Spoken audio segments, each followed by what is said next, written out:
राधा को अपनी सास से बहुत प्यार था। मम्मी जी, आपकी साड़ी कितनी प्यारी लग रही है।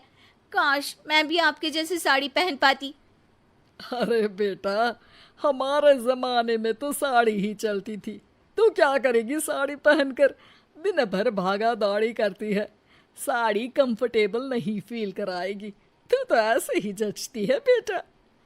राधा सास को लेकर घूमने जाती, सैर करती और उनसे खूब बातें किया करती थी। एक दिन, अरे राधा और माँ, सुनो, अब हम लोगों को बम्बई चलना पड़ेगा। मेरी नई नौकरी वहीं लगी है। अरे वाह माँ, कितना मजा आएगा ना। अरे नहीं नहीं, मैं नहीं जाऊंगी। बड़ा शहर, बड़े लोग, मेरा दिल नहीं लगेगा। अरे माँ, मैं हूं ना आपके साथ। और सारा परिवार बड़े शहर में शिफ्ट हो जाता है। एक दिन, राधा, तू भी अब नौकरी में जाने लगी है। मैं तो बोर हो जाती हूँ। सोच रही हूँ आसपास की औरतों से दोस्ती कर लूँ। हाँ हाँ माँ, और क्या, यहाँ की औरतें तो किटी पार्टी और बहुत सी फन लविंग एक्टिविटी करती हैं। तो बेटा, दो चार फन लविंग से मुझे भी मिलवा देना। बहू सास के साथ बाहर निकलती है तो देखती है कि सास की उम्र की जो औरतें टहल रही हैं, उनका पहनावा ओढ़ावा सास से बिल्कुल अलग है। लेकिन फिर भी राधा एक औरत को रोकती है। Hello aunty, how are you? Oh great darling. Aunty, हम लोग यहाँ नए शिफ्ट हुए हैं। ये मेरी मम्मी है। क्या ये कल से आप लोगों को ज्वाइन कर सकती हैं? वो औरत सास की तरफ बड़ी ही अजीब नजरों से देखती है, फिर कहती है, अब ठीक है, कल से भेज देना। सास समझ जाती है कि उस औरत को वो ठीक नहीं लगी, लेकिन फिर भी वो कुछ नहीं बोलती। अगले दिन, अरे माँ, अच्छी सी साड़ी पहनकर तैयार होकर जाइए। आपको आपकी दोस्तों के पास जाना है ना। और नहीं नहीं, मैं सोच रही हूँ घर पर बैठकर टीवी देखूं। वैसे भी रामायण का नया एपिसोड आएगा। नहीं माँ, आप जाओ ना, लोगों से मिलो, बात करो, अच्छा लगेगा। ना चाहते हुए भी सास उन लोगों के पास जाती है, लेकिन सभी सास से बुरा व्यवहार करते हैं। सास मुंह लटकाकर घर आ जाती है। बहू समझ जाती है कि सास को कुछ हुआ है।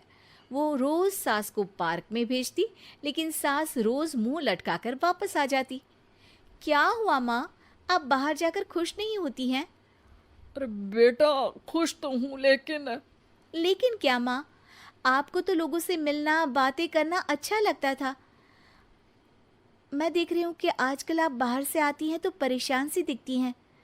सास कुछ नहीं कहती, अपने कमरे में चली जाती है। अगले दिन राधा चुपके से सास के पीछे पार्क में जाती है। हेलो, कैसे हैं आप लोग? एक औरत मुंह बनाकर साइड हो जाती है।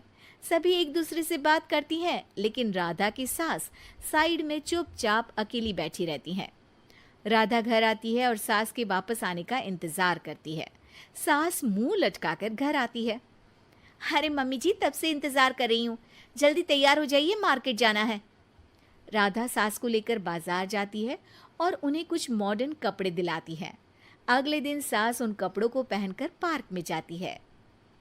Oh my god, you are looking gorgeous. Beautiful top, कहाँ से लिया?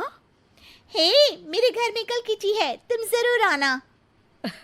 अजीब औरतें हो तुम लोग।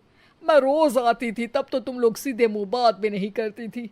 आज इन कपड़ों को देखकर तुम मुझे घर बुला रही हो। लेकिन सुनो, अब मुझे तुम लोगों से कोई बात नहीं करनी और ना ही दोस्ती करनी है। अरे तुम तो बुरा मान गई। वैसे दोस्ती नहीं करनी थी तो ये कायाकल्प क्यों किया? ये मेरी बहू ने किया है। मैं यहाँ सिर्फ ये देखने के लिए आई थी कि तुमको मुझसे समस्या है या मेरे कपड़ों से। कपड़े तो बदले जा सकते हैं। अच्छा चलो, जो भी हो, अब हम लोग तुम्हें अपने साथ रखने को तैयार हैं। लेकिन अब मुझे तुम लोग नहीं पसंद। ये बोलकर राधा की सास वहां से चली जाती है। वाह माँ जी, आज तो आपका चेहरा खिला खिला सा लग रहा है। लगता है आपकी सहेलियों ने आपको अपना लिया। हाँ, वो तो अपनाना ही था। दिखावे वाली जो है वो, मेरे कपड़े बदलते ही उनका दिल बदल गया। लेकिन आज मैं उन्हें मना कर आई। अरे क्यों माँ जी? क्योंकि उन लोगों को मुझसे नहीं मेरे कपड़ों से दोस्ती करनी थी। वैसे मेरे पास तो तू है ना, मेरी प्यारी बहू, मुझे किसी की जरूरत नहीं है। अरे नहीं नहीं माँ जी, आप ऐसा क्यों सोच रही हैं? बेटा ये गलत भी तो नहीं है, जैसा देश वैसा भेष। क्यों? ठीक है ना माँ, अब जब ये हम लोगों का देश है तो क्यों ना हम यहाँ का भेष अपना ले। हाँ हाँ जरूर, मैं तो तैयार हूँ। समय के साथ खुद को बदलने में कोई बुराई नहीं है, लेकिन कहीं नकल के चक्कर में बंदर ना दिखने लगूं। खैर, बहू लग जाती है सास की काया।